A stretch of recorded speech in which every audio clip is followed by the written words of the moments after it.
안녕하세요, 반갑습니다. 오늘도 하나님 말씀으로 하루를 시작하는 모닝방에 오신 여러분들 주님의 이름으로 환영하고 축복합니다. 어린아이들이 나이가 되면 이 초등학교에 입학하게 됩니다. 우리나라 교육부에 가보니까 초등학교 교육과정을 이렇게 설명하고 있어요. 초등학교에 입학하면 사회의 한 구성원으로서의 언어와 지식 그리고 인격을 형성함으로 인간다운 삶을 살 수 있도록 도와주며 더 나아가 국가와 인류 발전을 위해서 이바지할 수 있도록 기본적인 자질을 갖추게 된다. 출애굽한 이스라엘 사람들은 시내산에 있는 이 광야 학교에서 하나님의 백성으로서 살아가기 위한 기본적인 소양과 자질을 배우게 됩니다.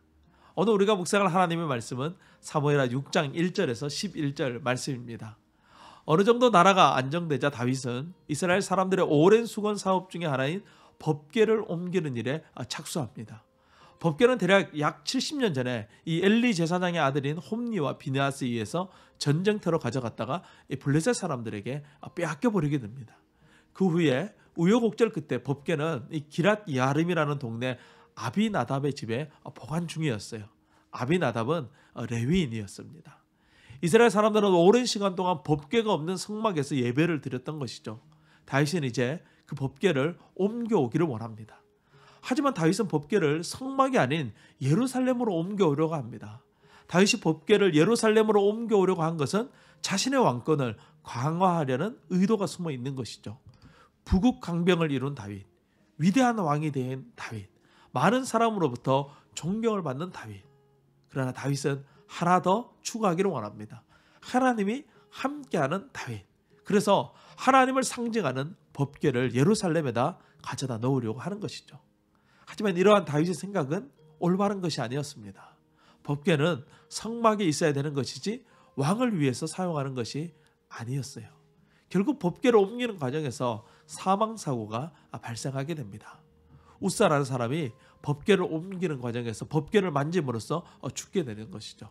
사건의 정황을 좀 더 자세히 보면 수레를 끌던 소들이 날뛰면서 법궤가 흔들리자 우사가 이 법궤가 떨어질 것 같아서 손으로 그 법궤를 잡게 됩니다. 그러자 하나님의 진노하심이 우사 가운데 임함으로 우사가 그 자리에서 죽게 된 것이죠. 얼핏 보면 우사에게 너무 가혹한 행멸인 것처럼 보입니다. 그러나 우사가 죽게 된 것은 그들에게 있는 기본적인 지식을 지키지 않았기 때문이에요. 하나님은 시내산 광야학교에서 이 법궤를 비롯한 하나님의 성막에 있는 모든 기구들은 거룩하기 때문에 손으로 만져서는 안 되고 반드시 고리에 채를 끼워서 옮기도록 하셨습니다. 이 기본적인 내용을 우사가 모를 리가 없었죠. 하지만 이들은 법궤를 옮기는 방법부터 잘못 옮기고 있어요. 수레의 법궤를 옮기는 행동은 우상을 옮길 때 사용하는 이방 나라의 방법이었습니다. 하나님의 궤를 하나님이라고 생각한다면 수만 명의 사람들을 동원해서 큰 행사를 치르면서도 정작 법궤를 어떻게 옮겨야 되는지 그 기본적인 것조차도 지키지 않고 있으니 우사의 죽음은 이스라엘 전체가 죽어야 되는 이 죽음을 하나님의 긍휼하심으로 한 명의 죽음으로 끝낸 것이라는 것을 우리는 깨닫게 되는 것이죠. 결국 우사의 죽음으로 이 법궤를 옮기는 행사는 중단되고 자신들의 행동을 반성하는 시간을 가지게 됩니다. 성경을 보면 약 3개월 동안 법궤를 옮기는 것이 중단되게 되었다라고 말씀하고 있어요. 이 기간 동안 다윗은 자신이 왜 법궤를 옮기려 하는지를 되돌아보는 시간을 가지게 되었을 것이고 3개월이 지난 후에 하나님은 다시 다윗이 법궤를 옮길 수 있도록 그 마음을 인도하십니다. 하나님은 우리가 하나님을 어떻게 이해하고 섬기며 따라야 하는지를 말씀을 통해서 충분히 계시해 놓으셨어요.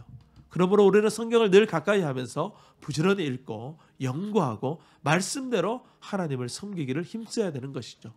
거룩하신 하나님은 거룩한 말씀에 순종함으로 바르게 섬길 수 있습니다. 오늘 하루도 우리가 이 하나님의 말씀을 깊이 묵상함으로 하나님의 뜻을 깨닫고 우리 그 하나님을 바르게 섬길 수 있는 우리 모두가 될 수 있기를 주님의 이름으로 축원합니다.